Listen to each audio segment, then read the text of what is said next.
You're responding Delta for a 76-year-old female having chest pain. She does have a cardiac history. Whenever we have a cardiac patient, we need to do a 12 lead on them. The 12 lead gives us a big picture of the heart. That would show us the electrical activity that's going on and if the heart is functioning how it should be. Hey guys, Hello. how are we doing? So when we walk into the room, I notice that she's laying on the bed, which is not abnormal, but it's the way she's laying sideways.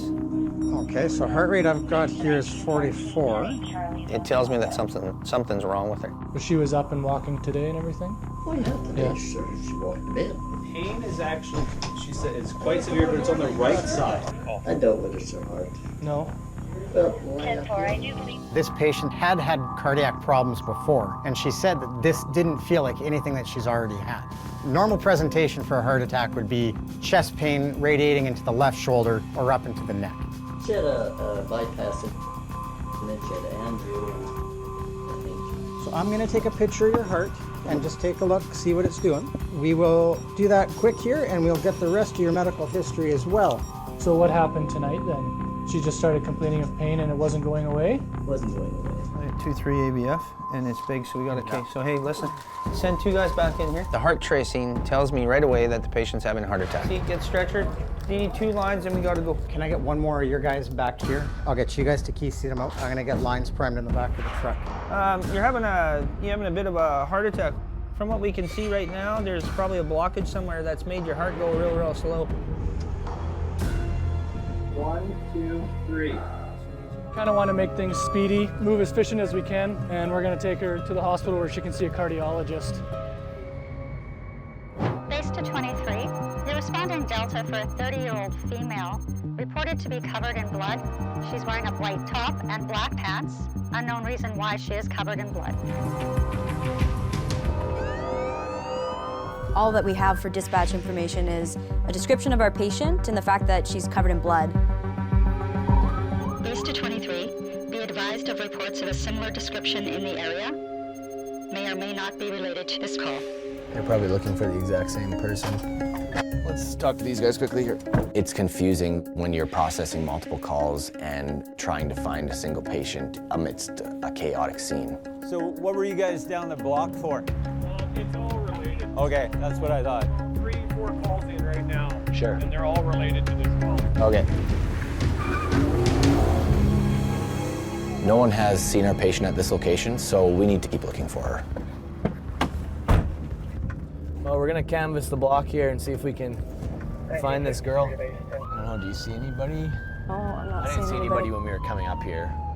White top, black bottom? I know, there's about 45 people wearing white tops and dark colored bottoms, but none of them were covered in blood, so I imagine somebody else would have called it in if it... 67 See that there's a man that's being interviewed by the police who apparently had an interaction with our patient. We don't know where she went. She's apparently had some abscess on her arm that he was trying to get her to the hospital because it burst from doing IV needles and stuff. Okay. So she was bleeding from her arm, from that abscess.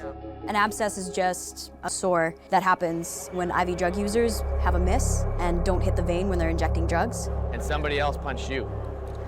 Came out of Long Branch because he thought I was like flipping her out. Okay. So now that we've learned a little bit more about what happened, it makes a little bit more sense. If she's been doing drugs, she may be so high that she doesn't even know that she's bleeding. She may be fearful that she's going to get in trouble, so she left the scene. The thing with her is if she's got a fresh abscess that she probably just injected into, it's going to be a bigger problem later. Yeah, well, if she was running into traffic already, then somebody is bound to happen again. Somebody would call her in again. Base to 67. You're responding Bravo to the 200 block of 7th Street East for an unknown aged male who has been tasered by city police. They would like him checked out. 1967 copy. Now the question is why did he get tased? Sometimes, Brett, it's better. It's better not to know. Better not to know. So what happened? So this young man's got all kinds of mental health issues and addictions issues. Hey, how are we doing? Barricaded himself in the bathroom with a machete. And so we've had a standoff here for about 4 or 5 hours. We lost contact with him. Look, I just want to try and help you out. Once we lost contact with him, we had to go down and kick the door. When we kicked the door, taser deployment, he was still armed. Maybe let's take him to the back of the truck where we can get a set of vitals on him and then make a decision. Anytime you're dealing with someone who's on crystal meth or who has a mental illness background. Okay, just watch your head there. I'm gonna get you to sit right here on the bench, okay? We need to be very cautious with what we're doing. The patients can be extremely unpredictable. I'm just trying to help, okay? They can be violent. Can I take your blood pressure? Just goes around your arm. But you never know what you're gonna get or how quickly it's going to change on you. You're gonna feel that tighten up, okay? The police have spent their entire day with this guy, but they handled it with the minimum force necessary, and our patient was relatively uninjured when everything was said and done. The end result in this scenario is he was not injured. And at the end, I hope he gets the help he needs. Base to 23, you're responding for an MVC involving 4 patients. Reports of someone laying on the road. Age unknown, gender unknown, consciousness unknown, breathing status unknown. Multiple patients involved for. I'm just gonna take a look first at him. We roll up on scene to see this tiny car crumpled up next to this massive piece of road construction equipment. It had to be at least 10 tons. Driver's pinned. Okay. Pelvis is hurting. Okay. Joanna here, everything hurts. Okay. Her legs hurt. Okay. I don't think she's wearing her seatbelt. I think she's on the front seat. Okay. And then we got a guy laying down on the side here too. I walk around the car to find our male patient laying on the ground, and I'm worried about how he got there. How did you get out of the car? Just pushed the door open, got out. Okay, is anything hurting right now? My stomach. Can I sneak in here? Yeah. What's your name, ma'am? What's your name? Jamie. How fast were you going when you hit this? 50 or 40? I'm assessing the driver, and her seat has been pushed so far forward that she's actually lying over top of the steering wheel. You weren't going that fast. Okay.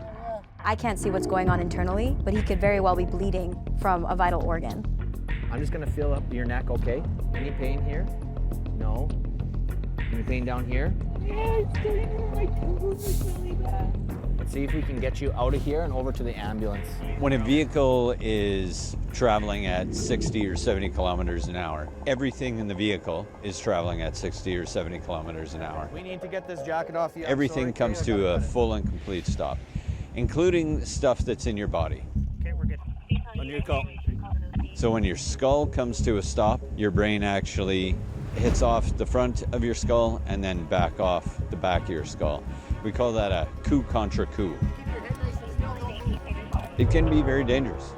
I'm just glad that the people were wearing their seatbelts and didn't get thrown from the vehicle. Okay. If you're not wearing your seatbelt, you turn into a flying object inside that car, We're going to St. Paul's. and you can hurt other passengers as well as yourself. Charlie response for a 31-year-old male. He's conscious and alert, having difficulty breathing, complaining of left hip pain. He also states he's detoxing. First name, Lewis. I wanted to say a different name, but... Okay. You're gonna say Lewis. I'll say Lewis for now. Is that your real name? Oh, yeah. Oh, yeah. What's going on? Well, He's high on acid, he says. The acid's good, but the hip is not a good thing. So that's why I'm going to the hospital right now. We should probably get going, though, because you guys have a lot of work to do. Well, that's Yeah. why we're here, though. We can only go to one patient at a time. And you're a patient now. Well, I might like to play a song then. He wants to play a song. This job never gets old. Yeah. Yeah. Let's do it.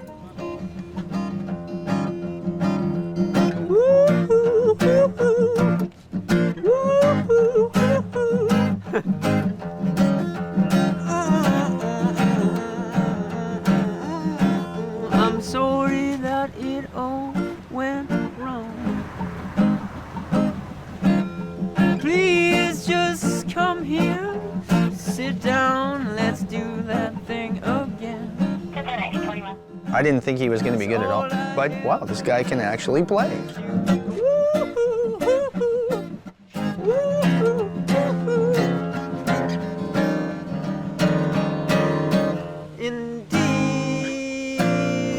Oh yeah, hey, yeah, all right, yeah, there you go. I almost got myself down. That's pretty good. This guy definitely is a pretty talented singer. I think he's just been a little bit distracted right now with some of his recreational activities. You're pretty good at that. And the guitar? Or? Yeah, the guitar and the singing, man. It's pretty good. And everyone goes away happy. Yeah, it was a good way to end the night. So I'm gonna take a picture of your heart and just take a look, see what it's doing. The lady we dealt with at the start of the night that had the heart attack, You okay? she was taken to the cardiac cath lab where she had the artery opened that was blocked and is expected to have a full recovery. This young man's got all kinds of mental health issues. He's got to stand off here for about 4 or 5 hours. When we kick the door, taser deployment, he's still armed. Regarding the patient who was tased by the police, he was transported by police to the hospital where he received further assessment. Just trying to help, okay? And then taken to police detentions. Hips hurt? On the motor vehicle collision, our male patient ended up acquiring a tear to his mesenteric artery, which caused blood loss to his small intestine, and he required emergency surgery. After his surgery, he made a full recovery. Any pain down here? The driver ended up having a broken pelvis, and it required surgery. She spent over 3 weeks in the hospital, and months later is still recovering. Our guitar soloist earlier this evening, everything checked out fine. It didn't require any more medical attention. The guitar man says he still has hip pain, but he's doing fine.